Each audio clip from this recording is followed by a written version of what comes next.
In the late 70s, a series of murders would leave the women of Los Angeles afraid to walk the streets. All heck broke loose. All women were high risk. It was such a scary time. Whomever had done this was certainly no amateur. Crimes that plumbed the depths of depravity. They put a bare wire in each of her palms and then plugged it in and out of the wall, and they tried to electrocute her. A killing spree that broke all the rules. Most serial sexual murder cases, these are done solo. Same individuals are out there, and they're getting away with murder. And baffled the experts. There was the sweet guy. Hey, Dean. How you doing? And then there was the sadistic murderer. You know, I told you, killing abroad doesn't make any difference to me. Not all Hollywood stories have a fairy tale ending. I found him very charming. Can I have a cigarette, please? If I could drive up the Walla Walla right now, I'd shoot that son of a bitch. Welcome to Los Angeles.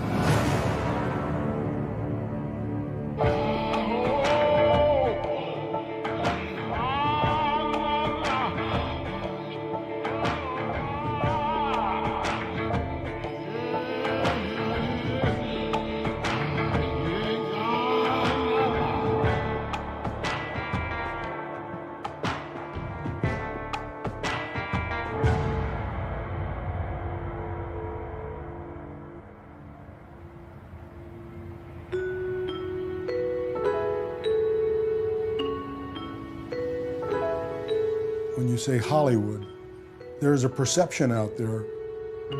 It's this glamorous place where all the movies are made and the stars live. Well, that's really not true. There's seedy areas of Hollywood. Nothing's changed.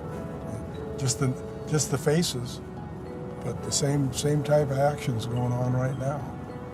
It's been that way forever. In 1977, Hollywood's dark underbelly would be exposed to the world. It was the time of disco and nightclubbing, and while women were sexually liberated, they still were not viewed as full-fledged citizens in many ways. And prostitutes were still viewed as whores and not as victims. In the late 70s, Lois Lee founded Children of the Night, a charity dedicated to rescuing children from prostitution. Who knows what they're going to be when they grow up? Raise your hand. I want to be a social worker. A social worker. Do you want to work with kids?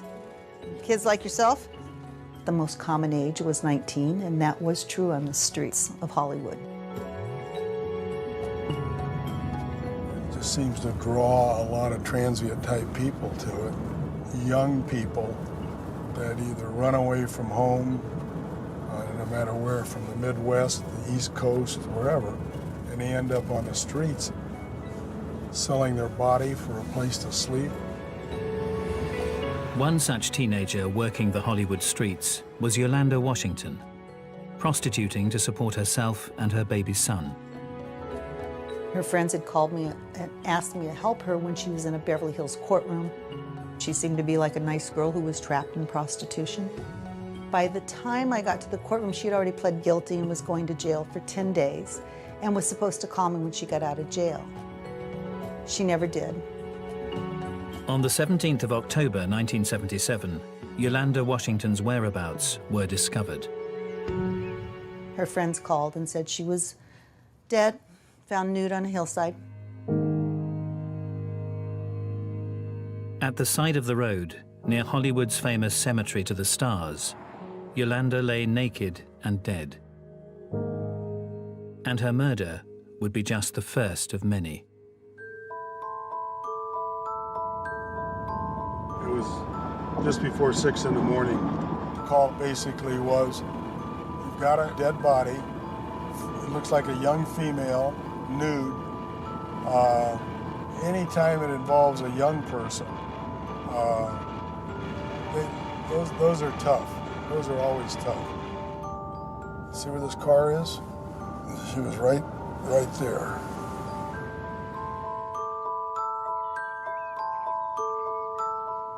She was found up here in this ice plant bedding type material. She was nude, face up, feet were pointed down towards that direction of the cul-de-sac. As soon as arriving at the scene and taking a look at the body, there's no doubt it was a murder, because you could see ligature marks on her wrists, you could see them on her ankles, and you could see them on her neck. So it appeared she had been tied up and she had been strangled. We thought we had one random killing, not having any idea where it was going to lead to or to what it was going to lead. We had no idea that this was the beginning of a series. The body was eventually identified as 15-year-old Judy Miller. She too had disappeared from the streets of Hollywood. She was still at the coroner's office, her body, and we got a call that there had been another murder, that a body had been found, another young lady, nude, in Glendale. My partner and I went to the coroner's office. They pulled our victim out. They placed that body next to what turned out to be Lisa Kasten's body.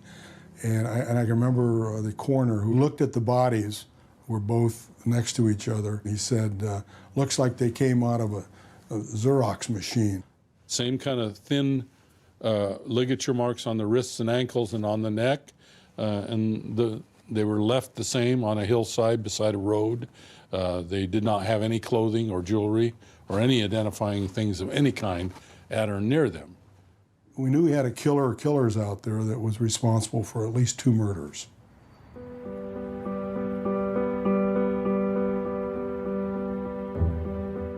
And the tally was about to increase. It was on a Sunday. I believe it was November 20th, 1977. Got called out to a nude body found in a bush in the Highland Park area. A young girl in her early 20s, obviously deceased, had ligature marks on her wrist and ligature marks on her ankles, and obviously ligature marks around the neck. It appeared to me that she'd been strangled. The dead girl was 20-year-old art student Christina Weckler. Her father came down to Los Angeles, and I met with him, and that's probably the most displeasing thing about working homicide, is having to sit and talk to the mother and father of the victims. I had to tell him what exactly happened to his daughter. It was a tough moment for him, very tough moment. His young daughter being, strangled and murdered, and for no apparent reason. Christina lived on her own in an old apartment complex on East Garfield Avenue in Glendale. Detectives found no obvious suspect. So I continued an investigation involving her background, who she went to school with, who she was dating, etc. A name came up in the early part of the investigation. A name by the name of Kenneth Bianchi came up. And I recall that I got that name from probably one of her notebooks. And one of the interesting comments that she made in that notebook about Kenneth Bianchi was that he was like a used car salesman. Christina Weckler had met Kenneth Bianchi when he was a neighbor at the Garfield Avenue apartment block. It was a meeting that had cost her her life.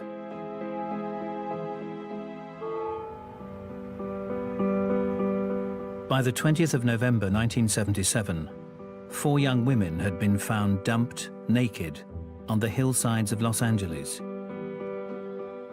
In a notebook belonging to victim Christina Weckler, a neighbor's name was written. She had likened him to a used car salesman.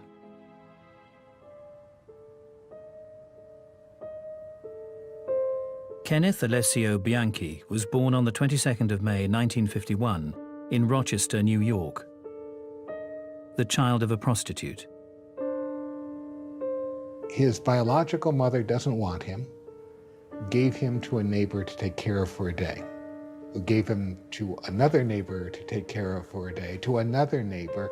Basically, for 4 months, there was no bonding. Ken was adopted by Frances Piccioni. Frances Piccioni had always wanted a child, loved Ken, adored Ken, was terrified something horrible would happen to him. He became almost a god to his mother. He was her life. She was terrified he was going to get sick and die, so she's constantly having him checked. This overprotective, over-smothering really had to affect his ability to feel that he was a strong and powerful person.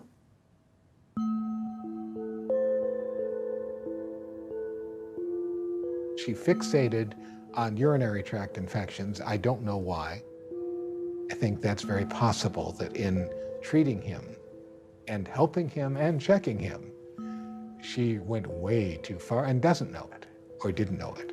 A lot of people feel that early genital stimulation, whether it's through sexual abuse, whether it's through medical care, will provide a background for later over-sexualization of the child. All throughout his medical records, you see these comments about how Mrs. Piccioni is a very troubled woman and needs help, and so is the child. Somebody needs to do something about this child. A lot of people had some strange opinions of him in that he didn't have any substance or truthfulness to him. Bianchi's mother told me that he always lied, that he lied from the time he was young. She said when he was like 6 or 7, they went to a grocery store or a supermarket, and they got home and they got out of the car and stuff started falling out of Bianchi's pocket, like candy and cookies or something. And she, of course, rhetorically asked him, "Where'd you get that stuff?" Because she hadn't paid for it. And Kenny absolutely denied he knew how it got in his pants. Most people lie every day, multiple times a day. As a matter of fact, the research has shown that 97% of the population admit to lying on a daily basis, and the researchers concluded that 3% were lying about their lying. The difference here is that Bianchi and other individuals are pathological liars. They're not telling white lies to exaggerate their importance or to get out of wrongdoing. They're lying when they don't have to lie, because to them, lying is a form of control and domination. As one offender told me, "Why tell you the truth and you could hold it over me? I'll lie about it and hold it over you." At the time, Bianchi's name was just filed amongst hundreds of other leads to be followed up on. So far, the deaths of 4 young women had gone largely unnoticed in the city. All that was about to change. We call it the week that was. And I think the thing that really set it off were the 2 young girls.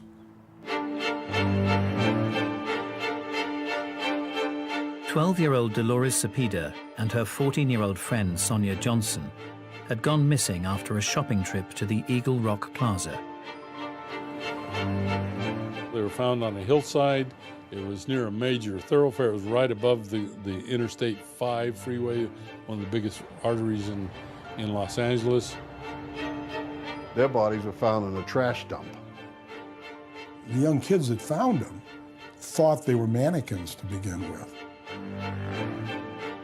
When you become involved in that kind of crime scene, you develop a lot of hate for the perpetrators. Righteously so. Professionally, you're not supposed to do that. But we do. 3 days later, a 28-year-old Scientology student and aspiring actress was found dead. Jane King's body was discovered along the freeway. Jane King was picked up in Hollywood after she left a place in Hollywood, this acting kind of studio. And within a week, 18-year-old business student Lauren Wagner was found dumped on a hillside drive. When Lauren Wagner got killed, all heck broke loose. When she was discovered, there was evidence in the palms of her hand that something had happened. She had burn marks in each of her palms. They didn't know exactly how those were caused, but it had some appearance of some kind of torture. The media dubbed the mystery killer the Hillside Strangler. The case terrified Los Angeles. The people in the city became really, really uptight and scared. People were buying guns, people were taking all kinds of lessons in karate. It was frightening for a lot of women. When the nature of Lauren Wagner's abduction was revealed, the terror escalated. There were two witnesses who said it looked like it was a police detective arrest in front of the house, and that's when people really began to be scared because, and who can you trust? We were looking at a policeman because there was no resistance, and we believed that somebody in a position of authority was confronting these girls. When they first started, people thought, well, it's mostly people involved in prostitution and stuff like that, but Lauren Wagner was a girl going to college. She was within, in the block of where she lived when she was abducted. And that just scared the heck out of everybody in town then, because it could be anybody. All women were high risk. It was such a scary time that the police told women that they did not have to pull over if a police officer was trying to pull them over. They could just go home or wherever they were going and call in. So there was a lot of pressure put on us to solve this case. Detectives were left wondering where and when the strangler might strike next. The pressure of a case like that is self-imposed. And then as they go on, that just multiplies because, you know, the same individual or individuals are out there and they're getting away with murder. And the Hillside Strangler wasn't about to stop, committing a crime that would send shockwaves through the city. It was really considered a really brazen murder.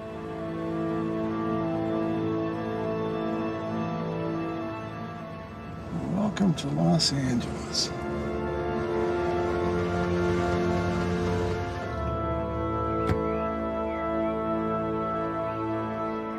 This is the location where Kimberly Martin was found. The day of this incident, by the time we got up here, you could not walk down this street. There were so many cars and so many people.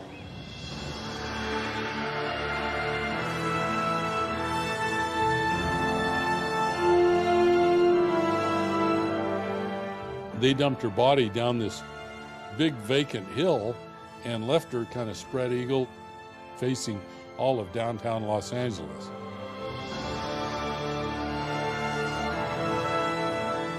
When I first got up here and took a look, it just appeared that the killers were playing to the media. That body, that victim, where they placed her was, in my mind, a message I got that, hey, they termed us the Hillside Strangler. Well, this is it. Here is a Hillside Strangler victim for you. Look at me. Look how I've been able to elude you. Look at how I have been able to demonstrate the skill of my homicides. Look how great I am, is what happens when people are displayed. The so-called Hillside Strangler had claimed the lives of 9 young women, and the killing was far from over.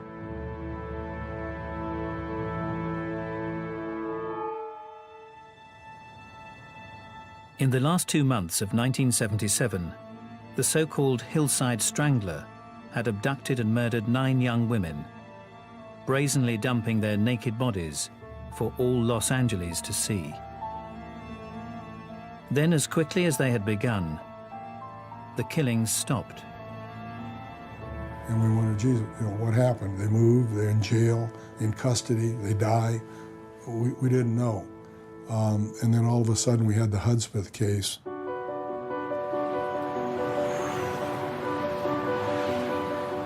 High in the Los Angeles mountains, the naked body of 20-year-old telephonist Cindy Lee Hudspeth had been placed in the trunk of her car and rolled off the side of the road.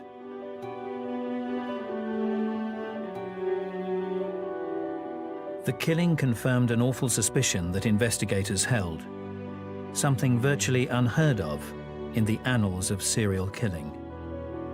If you did dump her car off, how would you get back down the mountain? You wouldn't want to walk. It'd be so conspicuous to be all these people would see you driving, and it could easily be a police car or a highway patrol car come by there and see you walking it at night. Somebody wouldn't do that. It just wouldn't make sense. So you pretty much know that there was a second car. The killer was not acting alone. Most serial sexual murder cases, these are done solo. These are private things because the individual's own deviancy is something that he doesn't understand. He doesn't share this with anybody.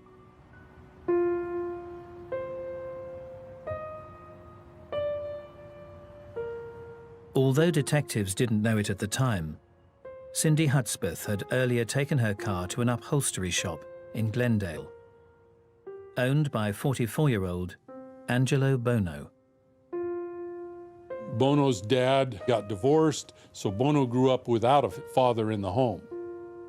He grew up in an area in which there were Mexican gangs. He was Italian, but he actually hung out with some of these Mexican gangs. He had juvenile arrests, I think involving car theft or something along those lines. He was vicious to women, and that seemed to have started at least in high school. Just not a nice guy. He showed a definite, almost hatred of women. We know that he was very sadistic. He loved inflicting pain. It had to come from his childhood. There had to be something he witnessed or experienced or was given access to or fantasized about that he was able to put into practice as he became an adult. But we don't know about it.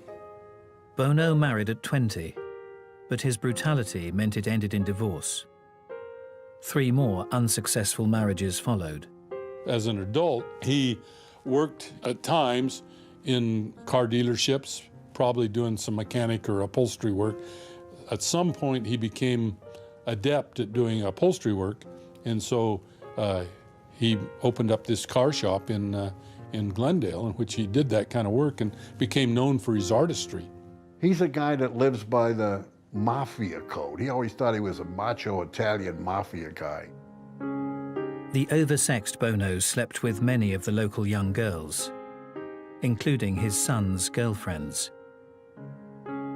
Many willing partners offered themselves to the man who'd become known as the Italian Stallion. There was nothing attractive about him physically, but his attitude, his sense of strength, his sense of this is who I am, the confidence that he had, that can be extremely attractive to people. But Buono's sexual and sadistic nature was always apparent. He, along with several other people, including his sons, would go to Hollywood and flash badges on prostitutes, pretend to arrest them, and get a big laugh out of it. At the time, Angelo Buono was not a suspect for the police. In fact, 10 women were dead, and they still had no clear leads. Obviously, you don't want to see anybody else hurt. And as it goes on longer, you want to, you really want to get this individuals off the street. But there's something that'll pop up in your head that'll say, give us one more chance, which is a sort of a macabre, bad thing to think that somebody else has to die to solve this. But yeah, I think anybody that's been involved in a series that goes on as long as this would be lying to say that that thought didn't cross their mind. But the next bodies would appear not in the hills of Los Angeles, but 1,200 miles north, in the quiet Bayside community of Bellingham, Washington. A double murder of students Karen Mandig and Diane Wilder. They were roommates. They were both schoolmates at Western Washington University. The two friends had been missing for a day when Karen's car was spotted parked on a hillside. We approached the vehicle and could see the two bodies in the hatchback of the vehicle.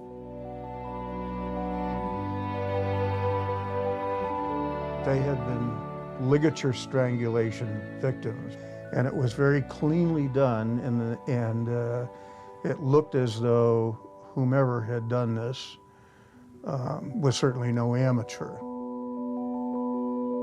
These two girls had been in contact with a security patrol captain named Kenneth Bianchi, who worked for Wacom Security. We got a magic phone call, Bellingham, Washington. We got a guy in custody up here. His name is Kenneth Bianchi.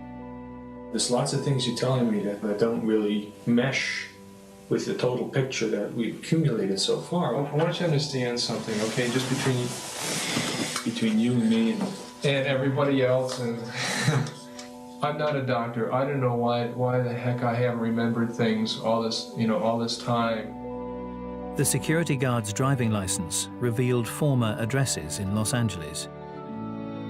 We knew that he had come from that area during the time the Hillside Stranglers had been active in Los Angeles, and they had ceased around the time he came to Bellingham.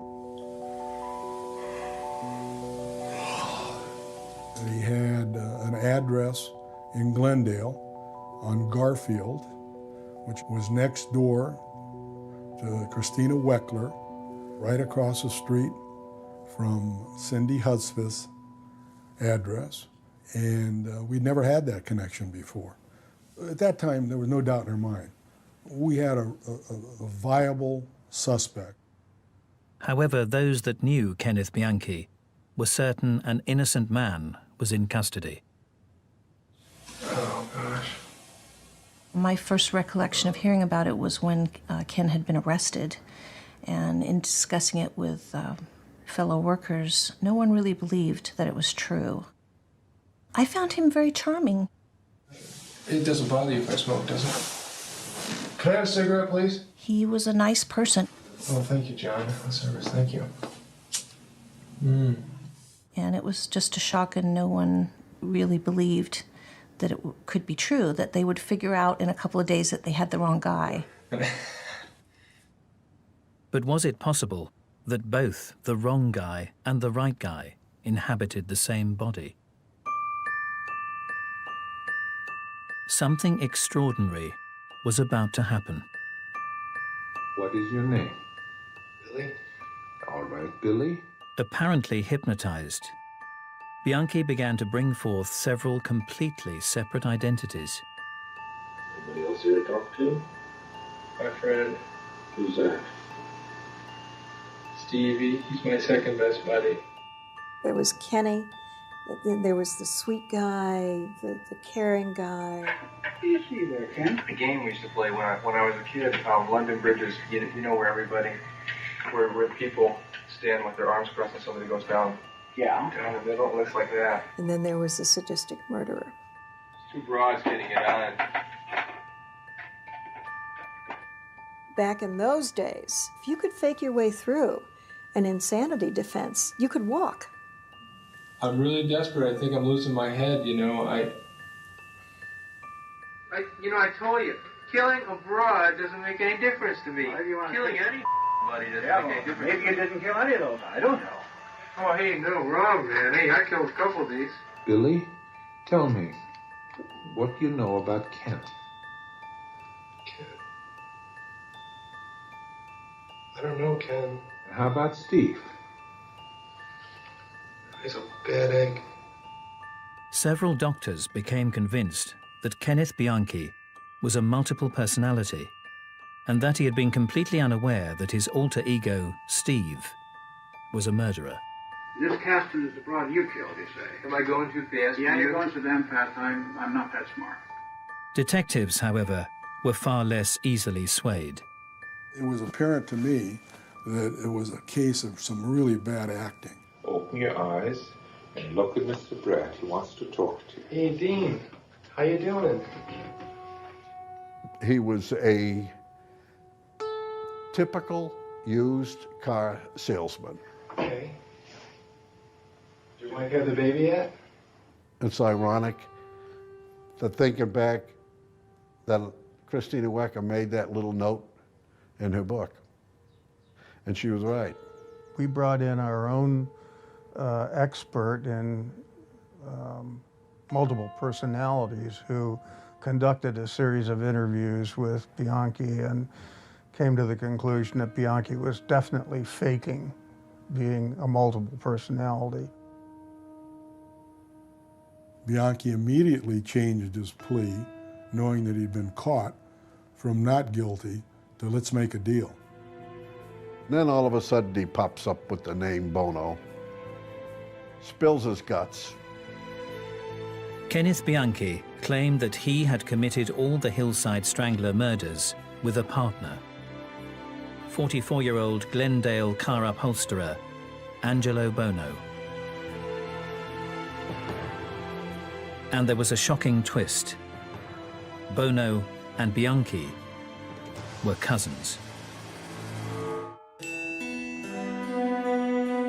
In 1979, after being caught for a double murder in Washington state, Kenneth Bianchi had revealed that he had committed the infamous Hillside Strangler murders with another man, Los Angeles car upholsterer Angelo Buono.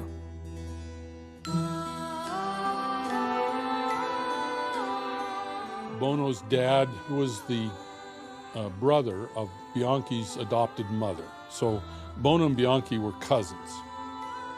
In return for avoiding the death sentence, Bianchi offered to tell the full, shocking story of his and Buono's crimes and testify against his accomplice. Bianchi grew up in Rochester, which at that time was not really an engaging place. And he came to LA because his mother asked Angelo if he might come out here and look for a job. He comes to Hollywood, and he can hardly wait. I've always wanted to go to California, the sun, the girls, the beaches. When they got together, it was a very evil moment.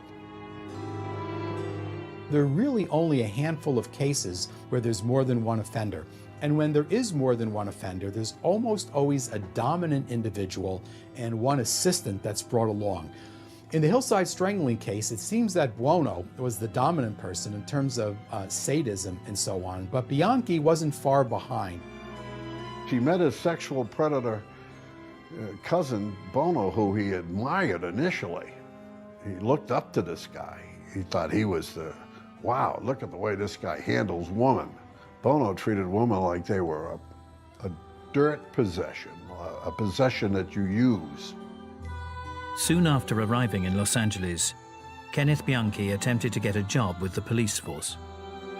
I like to work with people, and I like doing things for people. And I can't think of any job where you become more in contact with people in the law enforcement field. And that's what I want the most out of life, because I want something I'm going to be happy in, something that I'll be satisfied in, something I can make a career out of, something I can sink my teeth into. Rejected by 2 police departments, Bianchi instead decided to embark on an alternative career with his cousin. They had 2 16-year-old girls that Bianchi brought to Buono. And they eventually used these 2 girls as the core of an out-call prostitution service. These guys were horrible. They terrified these girls. They did take them out to a warehouse to have sex with a group of men that they told were the police. Whether they were or they were not, I don't know. When one of the girls ran away, they took a cat and they killed a cat and sent it to her in a box and wrote on it that you're a dead pussy. They were bad guys. When both girls eventually fled the city, the Hillside Stranglings began, with the murder and dumping of prostitute Yolanda Washington. Bianchi explained to law enforcement how the crimes had been committed at Buono's house. His house was an old house right next to a car wash. Behind his house was a large former garage that was now his upholstery shop. They took all but Yolanda Washington to that house. They would place them in a certain chair. They would eventually strip them of all their clothing. Whatever one, and not all the time, both of them, would sexually assault the victim. And then they would strangle them with a ligature. Took everything on the body of any identification, clothing, or anything, put it in a trash bag, and then just put it in a dumpster nearby. They would then haul the body out into the car area in front of the shop and put the body in the trunk. And then they'd drive the car. In each case, they drove to a different area and dumped the body. Using fake police badges and ID, the two cousins would prowl Hollywood looking for victims. Bianchi's description of their abduction of aspiring actress Jane King offers a chilling insight into their ruthlessness.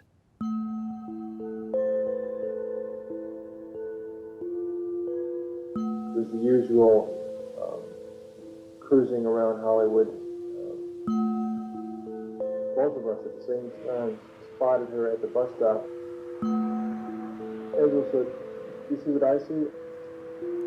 When Angelo smiled at me and I knew he approved, he definitely wanted to take her to his house. Angelo had his handcuffs and his ID on him, and I had ID on me. The ID wasn't used, but when we got to Angelo's house, we stopped in the driveway, and he grabbed her one arm, and I saw him do that, and I grabbed her other arm. And she said, "What's going on? What are you doing?" She's getting scared, and she said, "Oh, let me go, don't hurt me." She's very, very scared. We then put the handcuffs on her with her hands behind her back.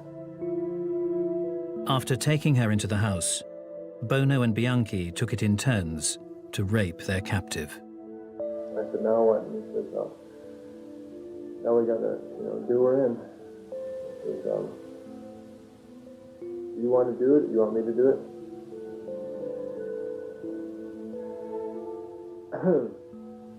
I said, I guess I'll do it.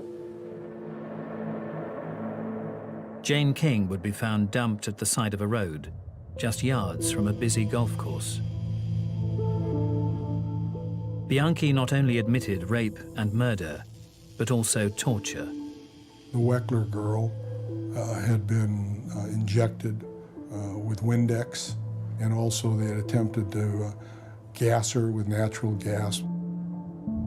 And he provided the explanation for the marks found on Lauren Wagner's hands. They put a bare wire in each of her palms and taped that around to her hand, and then plugged it in and out of the wall and essentially tried to electrocute her. Together, the Hillside Stranglers had taken the lives of 10 women. But just who was the driving force behind these killing cousins? Usually, there is a leader. There's a very strong individual. And then there is someone who is extremely psychologically passive, who will do whatever the other person wants. Is it hero worship? Is it a sense of, I will do what you want because I admire you so much? I've been asked the question before, who was the dominant one, who was the leader, who was the follower? All I can say is Bianchi was the talker. He was the front guy. He was the salesman. He could sell the job. He could sell what was going on the street, because so many of the girls were taken off in a prostitution type situation or a police stop. So without a doubt, he would be that person. I've got no doubt about that. Buono being the quiet individual, the stronger one. I know in one case where Buono said no. The incident would be a terrifying near miss for the daughter of a Hollywood legend. This is the actual corner where they tried to take off Peter Lorre's daughter. It was right there. Catherine Lorre's father, Peter, was a star from Hollywood's golden age.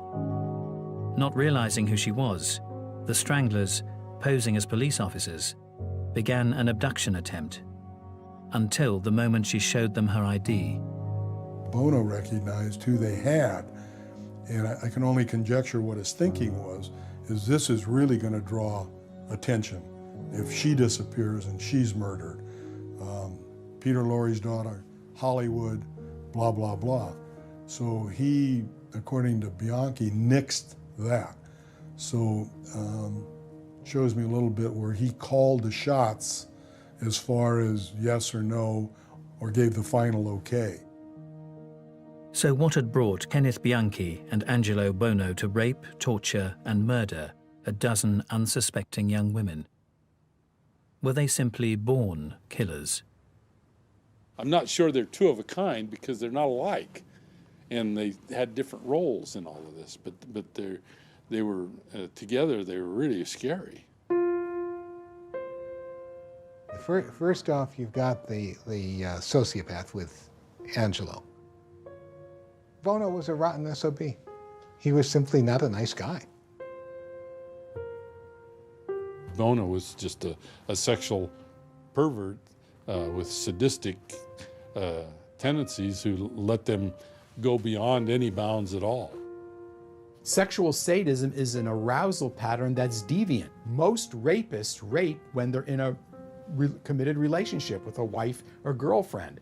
It's not that they can't have sex, it's that the control and domination is all part of what's arousing sexually. And this is certainly the case with Buono.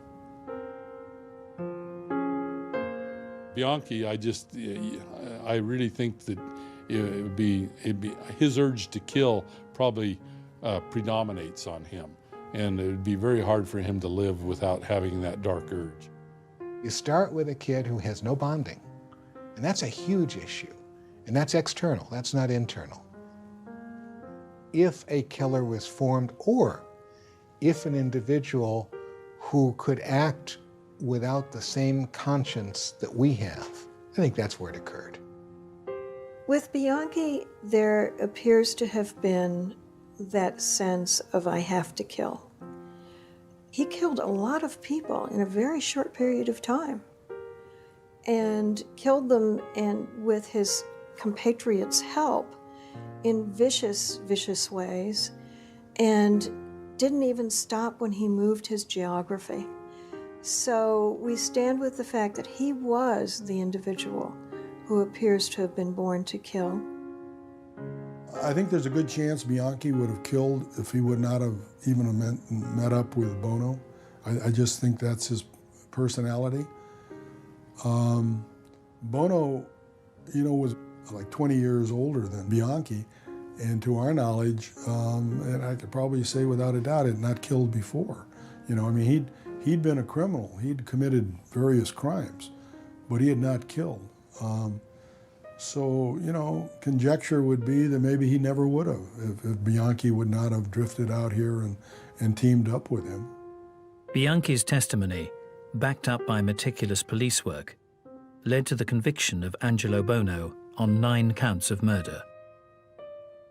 Both cousins would escape the death penalty, but both would be locked up for life. Buono in California, Bianchi in Walla Walla, Washington. The unfortunate thing you have to do in a lot of murder cases, you have to make a deal with one dirtbag for another dirtbag. That's something that I have to live with all my life. If I could drive up to Walla Walla right now and get away, I'd shoot that son of a bitch.